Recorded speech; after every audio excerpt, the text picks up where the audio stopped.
வணக்கம் நேயர்களே, விஷன் 9 டிவிக்காக நான் உங்கள் லக்ஷ்மி நாராயணன். இப்போ நம்ம பார்க்க போகிறது வார ராசி பலன் 27ஆம் தேதியிலிருந்து 2ஆம் தேதி வரை எப்படி இருக்க போதான்னு பார்க்க போகிறோம். ஸோ எப்போதுமே சொல்கிறதான் லக்னத்துக்கு பாருங்கள். ராசிக்கு பார்ப்பதை விட லக்னத்துக்கு பார்க்க ரொம்ப பர்ஃபெக்டாக இருக்கும். உதாரணமாக ஒரு மகர லக்னம் விருச்சிக ராசினா நீங்கள் விருச்சிக ராசிக்கான பலன்களை பார்க்குற மகர ராசிக்கான பலன்களை பார்க்கும்போது ரொம்ப பர்ஃபெக்டாக இருக்கும். முதல்ல வரது பொது பலன்கள், அதுக்கப்புறம் பார்த்தீங்கன்னா தசாபுக்தி பலன்கள் வரும். ஸோ உங்களுக்கு என்ன தசாபுக்தி அந்தங்கள் வருது அதை மிங்கிள் பண்ணி பார்க்கும்போது ரொம்ப பர்ஃபெக்டாக இருக்கும். வீடியோட எண்டில் டிப் ஆஃப் த வீக் இருக்குது, மறக்காமல் பாருங்கள். ராசி. ஸோ மிதுன ராசிக்கு வந்து பார்த்தீங்கன்னா 1 4ஆம் அதிபதியான புதன். ஸோ 1 3 4ஆம் அதிபதியான புதன் வந்து பார்த்தீங்கன்னா உங்களுக்கு வந்து 8ல் இருக்கும்போது கொஞ்சம் கவனமாக இருக்கணும். தாயோட உடல்நலம் சார்ந்த விஷயங்கள் ரொம்ப கவனமாக இருக்கணும். நிலபுலன்கள், வண்டி வாகனங்கள் சம்மந்தமான விஷயங்கள் சின்ன சின்ன தலைவலிகள் வருவதற்கான வாய்ப்பு ரொம்ப கவனமாக இருக்கணும். மற்றபடி வந்து பார்த்தீங்கன்னா உங்களுக்கு வந்து 2ஆம் அதிபதியான சந்திரன் வந்து பார்த்தீங்கன்னா சிறப்பான ஒரு வாரத்தின் முற்பகுதி ரொம்ப சிறப்பாக இருந்ததுன்னா புதன் வியாழனில் மட்டும் சின்ன சின்ன ஸ்ட்ரெஸ்ஸஸ் வருவதற்கான வாய்ப்பு ரொம்ப கவனமாக இருக்கணும் ஒரு காலகட்டங்கள். மற்றபடி வந்து 3ஆம் அதிபதியான சூரியன். ஸோ 3ஆம் அதிபதியான சூரியன் வந்து 8ல் இருக்கும்போது மேலதிகாரிகள் அப்பா சார்ந்த உறவுகளில் வந்து கொஞ்சம் தலைவலிகள் டென்ஷன்ஸ் வர்றதுக்கான ரொம்ப கவனமாக இருக்கணும். கொஞ்சம் கோவப்படாமல் இருக்கணும். அவங்க பண்ணுறது வந்து சும்மா ரொம்ப எமோஷனாக கத்துற மாதிரியான விஷயங்கள் ஏற்படுறதுனால கொஞ்சம் எமோஷன் ஆகாமல் இதுவும் கடந்து போகுன்ட்டு இருந்துருங்க. அதுதான் ரொம்ப நல்லது. மற்றபடி வந்து 4ஆம் அதிபதி. ஸோ 4ஆம் அதிபதி புதனும் வந்து உங்களுக்கு வந்து பார்த்திங்கன்னா 8ல் இருக்கும்போது நிலப்புலங்கள், வண்டி வாகனங்கள், தாயார் சம்மந்தமான உறவுகள் வந்து கொஞ்சம் கவனமாக இருக்கணும். அதில் நிறைய வாய்ச்சண்டைகள் இந்த மாதிரி வர்றதுக்கான வாய்ப்புகளும் கொஞ்சம் கவனமாக இருந்துக்குங்க. மற்றபடி வந்து பார்த்திங்கன்னா உங்களுக்கு 5ஆம் அதிபதி. ஸோ 5ஆம் அதிபதியான சுக்கிரன் 5 12ஆம் அதிபதி சுக்கிரன் வந்து பார்த்திங்கன்னா உங்களுக்கு வந்து 9லிருந்து இப்போ 10க்கு போகிறாருங்க. ஸோ தொழில் ரீதியான விஷயம் நல்ல வளர்ச்சிகள் இருக்கும். பெரிய வளர்ச்சிகள், பெரிய தொழில் வாய்ப்புகள்லாம் கண்டிப்பாக இருக்கும். பட் இருந்தாலும் ரொம்ப கவனமாக இருக்கணும். ஏன்னா 5ஆம் அதிபதியாக இருந்த 10க்கு வரும்போது தொழில் ரீதியான விஷயங்கள் வந்து நிறைய ஒரு சேலஞ்சஸ், ஒரு ஸ்ட்ரெஸ்ஸஸ் வர்றதுக்கான வாய்ப்புகள், குழந்தைகளால் வந்து நமக்கு ஒரு சின்ன மனசலனங்கள் வர்றதுக்கான வாய்ப்புகள் கொஞ்சம் கவனமாக இருக்கணும். மற்றபடி அதுவும் இப்போ வேறு ஒன்றும் இல்லை, அது மட்டும் கொஞ்சம் கேர்ஃபுல்லாக இருந்துக்கும். ஏதாவது வந்து ஒரு எக்ஸீடாக வந்து பெரிய லெவலில் இன்வெஸ்ட் பண்ணுறது, பெரிய லெவலில் வந்து பண்ணுறதெல்லாம் வந்து கொஞ்சம் தவிர்த்துக்கிறது ரொம்ப நல்லது. அதுக்கப்புறம் பார்க்கும்போது 6ஆம் அதிபதி. ஸோ 6 மற்றும் 11ஆம் அதிபதியான செவ்வாய் வந்து உங்களுக்கு ராசியிலே வரும்போது வேலை இல்லாதவங்களுக்கு வேலை கிடைக்கிறதுக்கான வாய்ப்புலாம் ரொம்ப நல்லாயிருக்கு. நல்ல லாபங்கள், நல்ல ஏற்றங்களும். பட் இருந்தால் வக்கரமாக இருக்குன்னா கொஞ்சம் ஸ்லோவாக போகிற மாதிரி ஃபீல் கண்டிப்பாக கொடுக்கும். உங்களுக்கு 7ஆம் அதிபதியான குரு. ஸோ 7ஆம் அதிபதியான குரு வந்து பார்த்தீங்கன்னா 12ல் இருக்கும்போது சுப நிகழ்ச்சிகள் சார்ந்த விஷயத்துக்காக கொஞ்சம் செலவு பண்ண மாதிரி குடும்பம் சம்மந்தமான விஷயம் கொஞ்சம் செலவுகள் அதிகமாக இருக்கிறதுக்கான வாய்ப்புலாம் இருக்கும். பட் இருந்தாலும் வந்து கொஞ்சம் அந்த புதன் வியாழக்கிழமைகளில் மட்டும் கொஞ்சம் கவனமாக இருக்கணும். ஏன்னா வந்து குரு சந்திரனுடைய சாரத்தில் போகும்போது அது வந்து 8ல் போகும்போது கொஞ்சம் மனசலனங்களையும் ஒரு ஸ்ட்ரெஸ்ஸையும் கொடுக்கறதுக்கான வாய்ப்பு இருக்கனால கொஞ்சம் கவனமாக இருந்துக்கணும். அதுக்கப்புறம் பார்க்கும்பொழுது உங்களது 8ஆம் அதிபதி சனி 9ல் இருக்குது. ஸோ தந்தை சார்ந்த உறவுகளாக நம்ம ஒரு சின்ன ஸ்ட்ரெஸ்ஸஸ், டென்ஷன்ஸ் வரதுக்கான வாய்ப்புகள் இருக்குது. அது மட்டும் இல்லாமல் பார்த்திங்கன்னா வெளிநாட்டில் இருக்கணும், சின்னதாக ஒரு மன உளைச்சல் வரதுக்கான வாய்ப்பும் இருக்குது. ஸோ அதனால் கொஞ்சம் கவனமாக இருக்கணும். ஸோ 9ஆம் அதிபதி. ஸோ 9ஆம் அதிபதியான சனி வந்து பார்த்திங்கன்னா 9லேயே ஆட்சி பலமோடு இருக்கும்போது தந்தை நல்லா இருந்தாலும் அது 8ஆம் அதிபதியாக வரும்போது சின்ன மனசலனங்கள், மனப்புலம்பல்களை கொடுக்கும். அது வந்து அது போகிறது குருடைய சார்ந்த இருக்கும்போது நம்ம நினச்ச வேகத்துக்கு விஷயம் நடக்கலங்கும் போது ஒரு எமோஷன்ஸ் கண்டிப்பாக கொடுக்குங்க. ஸோ அதனால் கொஞ்சம் கவனமாக இருந்துக்கணும். வெளிநாட்டில் இருக்கவங்க வந்து ஒரு எமோஷனான முடிவுகளை எல்லாம் தவிர்ப்பது ரொம்ப நல்லது. வெளிநாடோ, வெளி மாநிலங்களோ, வெளியூரில் இருக்கவங்களாம் வந்து கொஞ்சம் கவனமாக இருந்துக்குங்க. அதுக்கப்புறம் பார்க்க 10ஆம் அதிபதியாகவும் குரு வந்து அது பண்ணிடணும். தொழில் ரீதியான விஷயங்கள், நிறைய விரயங்கள், நிறைய அலைச்சல் இருக்கிறதுக்கான வாய்ப்பு நிறைய இருக்குங்க. ஸோ அது ஒன்றும் பண்ண முடியாது. 11ஆம் அதிபதியான செவ்வாய் வந்து 2ல் இருக்கும்போது நல்ல லாபங்கள். ஸோ 2லேருந்து இப்போ ராசிக்கே வந்துட்டார். அதனால் வந்து நல்ல லாபங்கள், நண்பர்களோட குதூகலமாகவும் சந்தோஷமாக இருக்கிறதுக்கான வாய்ப்பு ரொம்ப நல்லா இருக்குங்க. ஸோ மற்றபடி என்னங்க, ஸோ ஒரு சிறப்பான விஷயங்கள்லாம் கண்டிப்பாக இருக்குது. இதுவரை பார்த்து வந்து பொது பலன்கள். இப்போ பார்க்க போகிறது பார்த்தீங்கன்னா தசாபுத்தி பலன்கள் எப்படி இருக்குன்னு பார்ப்போம். மிதுன லக்னமாக சூரிய தசாபுத்தி அந்த சூரியன் வந்து பார்த்திங்கன்னா உங்களுக்கு 3ஆம் அதிபதியாக வந்து 8ல் இருக்கும்போது மேல் அதிகாரிகள், அப்பா சம்மந்தமான உறவுகளும் ரொம்ப கேர்ஃபுல்லாக அவங்களாம் டென்ஷன், ஸ்ட்ரெஸ்ஸஸ் வரதுக்கான வாய்ப்புலாம் ரொம்ப கவனமாக இருக்கும். அரசியல் சார்ந்தவர்களும் ரொம்ப கவனமாக இருக்கின்ற ஒரு காலகட்டங்கள்.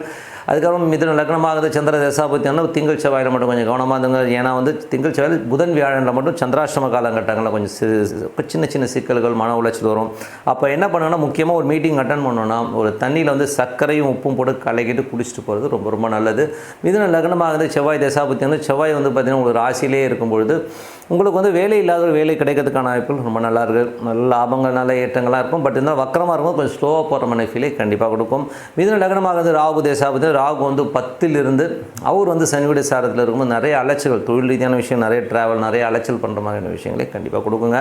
மிதுன லக்னமாக வந்து குரு தேசாபுத்தி அந்தரங்கள். ஸோ குரு குரு வந்து பார்த்திங்கன்னா உங்களுக்கு 7ஆம் அதிபதியாக இருந்த ஒரு 12 இருக்காருங்க. ஸோ கொஞ்சம் சுப நிகழ்ச்சிகள் சார்ந்த விஷயத்துக்காக நிறைய செலவு பண்ணுறமான விஷயங்கள், குடும்பத்துக்காக நிறைய செலவு பண்ணுறமான விஷயங்களை கண்டிப்பாக ஏற்படுத்தும். மிதுன லக்னமாக இருந்து சனி தசாபுத்தி இருந்தால் சனி வந்து 8ஆம் அதிபதியாக 9ல் இருக்கும்போது வெளி மாநிலங்களுக்கும் மன உளைச்சல்களும் ஸ்ட்ரெஸ்ஸையும் கண்டிப்பாக ஏற்படுத்தும்.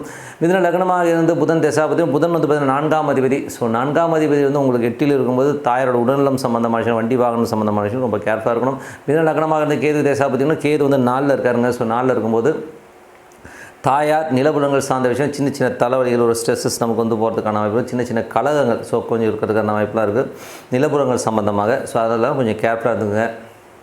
மிதுன லக்னமாக இருந்து சுக்கிர தசாபுத்திங்கன்னா சுக்கிரன் வந்து பார்த்திங்கன்னா உங்களுக்கு வந்து 10ல் வந்து உச்சமாகும்போது தொழில் ரீதியான விஷயம் நல்ல வளர்ச்சி நல்ல ஏற்றங்கள் இருந்தாலும் கொஞ்சம் கேர்ஃபுல்லாக இருக்கணும். ஏன்னா வந்து அவர் 5ஆம் அதிபதியாக இருக்கனால தொழில் ரீதியான விஷயம் ரிஸ்க் எடுக்காமல் இருக்குது ரொம்ப ரொம்ப நல்லது. மற்றபடி தொழிலில் வாய்ப்புகள் நிறையா வரும், நிறைய பணம் வருதுக்கான வாய்ப்புலாம் ரொம்ப சிறப்பாக இருங்க. ஸோ நல்ல விஷயங்கள் நல்ல மாற்றங்களாக இருக்கும். ஒரு பிரார்த்தனை அவசியம், மனதார இறைவனை பிரார்த்தனை பண்ணுவோம், கண்டிப்பாக அடுத்த லெவல் போகிறதுக்கான வாய்ப்புலாம் ரொம்ப சிறப்பாக இருக்கும்.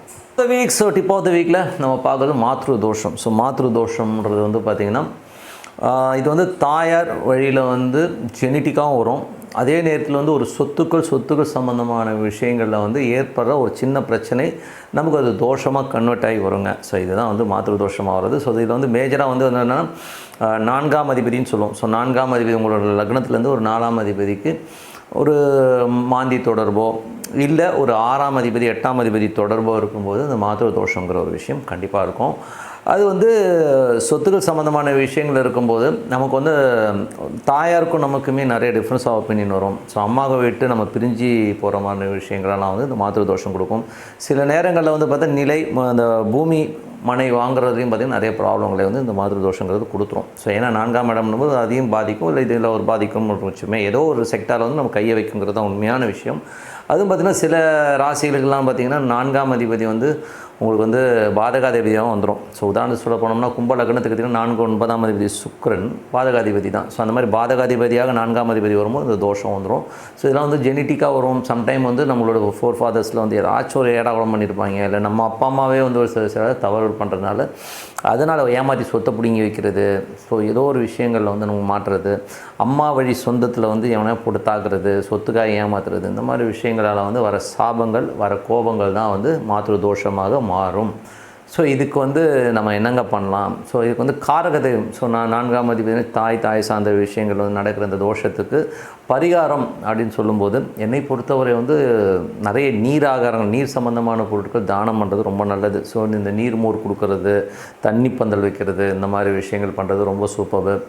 அப்படி இல்லைனா கூட அன்னதானம். ஸோ அன்னதானம் நிறைய பண்ணும்போது நமக்கு வந்து இந்த தோஷங்களுடைய அளவு வந்து கண்டிப்பாக கம்மியாகுங்க. ஸோ நம்ம வந்து அன்னதானம் அதிகமாக இது வந்து நிறைய கோயில்களில் பண்ணுறாங்க, நிறைய விஷயங்கள் அனாத ஆசிரமங்கள் இதெல்லாம் வந்து அக்கார்டிங் டு நம்மளுடைய பிரச்சனைக்கு தகுந்த மாதிரி நம்ம இந்த மாதிரி தானங்கள் பண்ணும்போது இந்த தோஷங்கள் வந்து படிப்படியாக கம்மியாகுங்க. ஸோ எல்லாமே எந்த தோஷமும் வந்து ஜஸ்ட் லைக் தட் ஒரு இங்கிலீஷ் மெடிசன் போட்டால் எப்படி ஜுரம் கம்மியாகாமோ உடனே ஆகாது.